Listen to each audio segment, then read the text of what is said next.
Ser ministro o ministra de la Suprema Corte de Justicia de la Nación es un máximo orgullo de vida para un abogado. No existe otro cargo en donde se va a poder desempeñar, porque para empezar, y por si no lo sabe, tiene un impedimento legal de 2 años, en donde no puede ser ni abogado ni patrono de ningún asunto frente al Poder Judicial. No va a poder ser ni secretario de Estado, ni fiscal, ni diputado, ni senador, ni gobernador, en 2 años. Entonces, ¿cómo a dónde va que represente una mayor oportunidad de servir al país que ser ministro de la Corte? La verdad, qué pena estos antecedentes. Hace unos minutos se hizo pública la renuncia al cargo de ministro de la Suprema Corte de la Justicia de la Nación del ministro expresidente Arturo Saldívar. Tengo una opinión encontrada al respecto. Por un lado, lamento profundamente el desprecio que un integrante de la Suprema Corte de Justicia de la Nación le puede tener al cargo de ministro. Miren que valorar que no le encuentra ya utilidad y que cree que es más positivo consolidar la transformación desde otro lugar, me parece verdaderamente lamentable para cualquier persona. Ser ministro o ministra de la Suprema Corte de Justicia de la Nación es un máximo orgullo de vida para un abogado.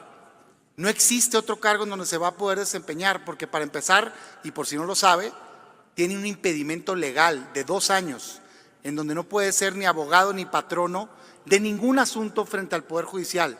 Pero no solo eso, sino que también está equiparado que no va a poder ser ni secretario de Estado, ni fiscal, ni diputado, ni senador, ni gobernador, en 2 años. Entonces, ¿cómo a dónde va que represente una mayor oportunidad de servir al país que ser ministro de la Corte? La verdad, qué pena estos antecedentes, como qué pena el anterior también, de dejar una responsabilidad máxima como es ser integrante de la Suprema Corte de Justicia de la Nación. Pero por otro lado le digo muchas gracias, señor ministro, pásele. Cuando menos de mi parte no va a tener ninguna objeción. Gracias por hacerse un lado y dejar de obstruir la justicia constitucional desde su cargo en la Suprema Corte de Justicia de la Nación. Porque si bien hay resoluciones interesantes en otra época, en la última época de este ministro que fungió como presidente y en coincidencia con este sexenio, fue una pena sus posiciones. Desde el intento de quedarse más tiempo ilegalmente al frente de la presidencia de la Corte. Concluya. Hasta resoluciones en contra de posiciones históricas de protección de derechos humanos y demás. Para tener un ministro que esté subordinado al interés del Poder Ejecutivo, mejor tengamos la oportunidad de nombrar a una nueva persona ahí. Pero mi llamado va a este Senado y particularmente a la oposición, a que estemos a la altura. Los nombramientos de ministros y ministras de la Corte requieren 2/3 partes de este Senado. Y nunca ha tenido 2/3 partes el presidente López Obrador y Morena, desde 2018 hasta ahorita, y sin embargo ha logrado todos los nombramientos que ha querido. ¿Cómo es posible si no tiene los votos? Porque ha votado parte de la oposición. Y hoy un cortadero de venas, que qué bárbara la ministra Yasmín Esquivel. Qué bárbara, qué bárbaro quien nombró a la ministra sabiendo que había una subordinación. Y eso implica toda la mayoría de Morena más una parte de la oposición. Y sí sabíamos de la cercanía política, yo lo dije en esta tribuna. ¡Qué sorpresa el comportamiento de la ministra, con mucho respeto, Ortiz! Pues yo no sé qué le sorprende, había sido diputada del movimiento un tiempo antes y había trabajado en la presidencia de la República. Concluye. ¿Cómo qué parte le sorprende de la cercanía?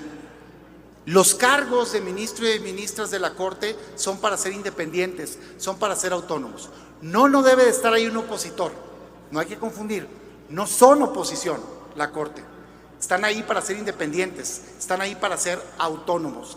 Y esa es la oportunidad que va a tener este Senado de la República. Ojalá estemos a la altura. Por último, no puedo dejar de mencionar que creo que esta es una decisión concertada. Creo que es una jugada política, porque resulta ser que con esta renuncia anticipada le otorga la facultad al presidente de la República de hacer un nombramiento, de proponer a alguien por 15 años, facultad que no hubiera tenido derecho si este ministro termina su gestión. No le tocaba al presidente de la República actual proponer a este nuevo integrante, hombre o mujer, de la Suprema Corte de Justicia de la Nación. Por todo eso, lamento profundamente la decisión, pero digo, aprovechémoslo como oportunidad y nombremos a un ministro o ministra digno de la Suprema Corte de Justicia de la Nación. Muchas gracias.